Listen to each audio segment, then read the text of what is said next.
അനുഗ്രഹിക്കട്ടെ. ഏവർക്കും പുതുവേലി കാറ്റഗിസം ന്യൂസിലേക്ക് സ്വാഗതം. വാർത്തകൾ വായിക്കുന്നത് നെൽഹാർ നൊമ്പളയാനിക്കൽ.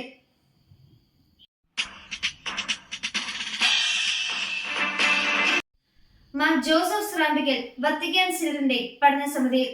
Kakkanad great Britain zero Malabar രൂപത അധ്യക്ഷൻ മാർ ജോസഫ് സ്രാമ്പിക്കലിനെ വത്തിക്കാനിൽ നടന്നുവരുന്ന സിൻഡാലിറ്റിയെ കുറിച്ചുള്ള ആഗോള സിനഡിന്റെ പഠന സമിതിയിലേക്ക് പരിശുദ്ധ സിംഹാസനം നിയമിച്ചു. പൗരസ്ത്യ സഭകളും ലത്തീൻ സഭയുമായുള്ള ബന്ധത്തെക്കുറിച്ച് പഠിക്കുന്നതിന് നിയമിക്കപ്പെട്ട 13 അംഗ വിദഗ്ധ സമിതിയിലേക്കാണ് മാർ സ്രാമ്പിക്കൽ നിയമിതനായിരിക്കുന്നത്. നടപടി സ്വീകരിക്കണം. ന്യൂഡൽഹി ക്രൈസ്തവർക്ക് നേരെ നടക്കുന്ന മനുഷ്യാവകാശ ലംഘനങ്ങൾക്കെതിരെ നടപടി സ്വീകരിക്കണമെന്നാവശ്യപ്പെട്ട് യുണൈറ്റഡ് ക്രിസ്ത്യൻ ഫോറം പ്രതിനിധികൾ കേന്ദ്ര ന്യൂനപക്ഷകാര്യ മന്ത്രി കിരൺ റിജിജുവുമായി കൂടിക്കാഴ്ച നടത്തി. വിദ്യാഭ്യാസം കിട്ടാക്കനിയായി 25 കോടി കുട്ടികൾ. വത്തിക്കാൻ സിറ്റി 2014 സ്കൂളുകളുമായി ബന്ധപ്പെട്ട് ഒരു സമ്മേളനത്തിൽ ഫ്രാൻസിസ് മാർപ്പാപ്പ ഇപ്രകാരം പറഞ്ഞു: സ്കൂളുകളിൽ പോകുന്നതിലൂടെയാണ് പൂർണ്ണമായ വ്യാപ്തിയിലും വ്യത്യസ്ത തലങ്ങളിലും കുട്ടികളുടെ ഹൃദയവും മനസ്സും യാഥാർത്ഥ്യത്തിലേക്ക് തുറക്കുന്നത്. എന്നാൽ ഇന്ന് 25 കോടി കുട്ടികൾക്ക് വിദ്യാഭ്യാസത്തിലൂടെ മനസ്സും ഹൃദയവും വികസിപ്പിക്കുന്നതിനുള്ള അവസരം ലഭിക്കുന്നില്ല എന്ന് വത്തിക്കാൻ ദിനപത്രമായ ഒസർവത്തോറെ റൊമാനോയിൽ പ്രസിദ്ധീകരിച്ചു. ആഫ്രിക്കൻ പെൺകുട്ടികൾക്ക് വിദ്യാഭ്യാസ വിപ്ലവമൊരുക്കി വിശുദ്ധ ബെക്കിതയുടെ പേരിലുള്ള കൂട്ടായ്മ. ആഫ്രിക്കയിലെ വിവിധ രാജ്യങ്ങളിൽ പ്രവർത്തിക്കുന്ന 80 കത്തോലിക്ക സ്കൂളുകളിൽ പഠിക്കുന്ന 3000 പെൺകുട്ടികളുടെ വിദ്യാഭ്യാസത്തിന് സഹായഹസ്തവുമായി വിശുദ്ധ ബെക്കിതയുടെ പേരിലുള്ള ബെക്കിത പാർട്ണർഷിപ്പ് ഫോർ എഡ്യൂക്കേഷൻ. യേശുവിന്റെ കുരിശുമരണത്തിന്റെ 2000 വാർഷികം ആചരിക്കുന്ന 2033 യുഎസിലെ അടുത്ത ദിവ്യകാരുണ്യ Congress.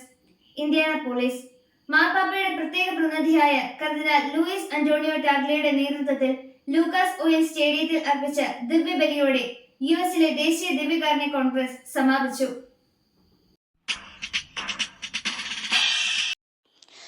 Zero Malabar catechism teachers webinar 2024 സംഘടിപ്പിച്ചു.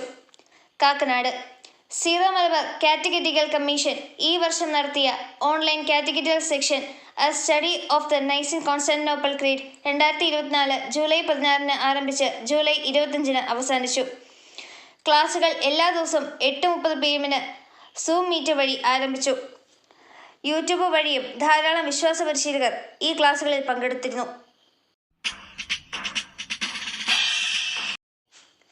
മധുരം പങ്കുവച്ചു. പുതുവേലി KCY യൂണിറ്റ് 21-ാം തീയതി ഞായറാഴ്ച വിശുദ്ധ കുർബാനയ്ക്ക് ശേഷം കേക്ക് മുറിച്ച് മധുരം പങ്കിട്ട് അതിരൂപതയുടെ യുവജനാഘോഷത്തിൽ പങ്കെടുത്തു. ക്ലാസ് നയിച്ചു. ജൂലൈ 21-ാം തീയതി 9ാം ക്ലാസ്സുകാരുടെ അസംബ്ലിയിൽ ക്ലാസ് ടീച്ചർ ആൽവിൻ സർ വിശുദ്ധ കുർബാനയിലെ സജീവ പങ്കാളിത്തം എന്ന വിഷയത്തെ ആസ്പദമാക്കി കുട്ടികൾക്ക് ക്ലാസ് എടുത്തു. ഗ്രേസ്ഫുൾ ഏജിംഗ് അതിരൂപത ഫാമിലി കമ്മീഷന്റെ നേതൃത്വത്തിൽ ജൂലൈ 27 ചൈതന്യയിൽ വെച്ച് നടന്ന ഗ്രേസ്ഫുൾ ഏജിംഗ് എന്ന പ്രോഗ്രാമിൽ പുതുവേലി ഇടവകയുടെ സജീവ പങ്കാളിത്തമുണ്ടായിരുന്നു.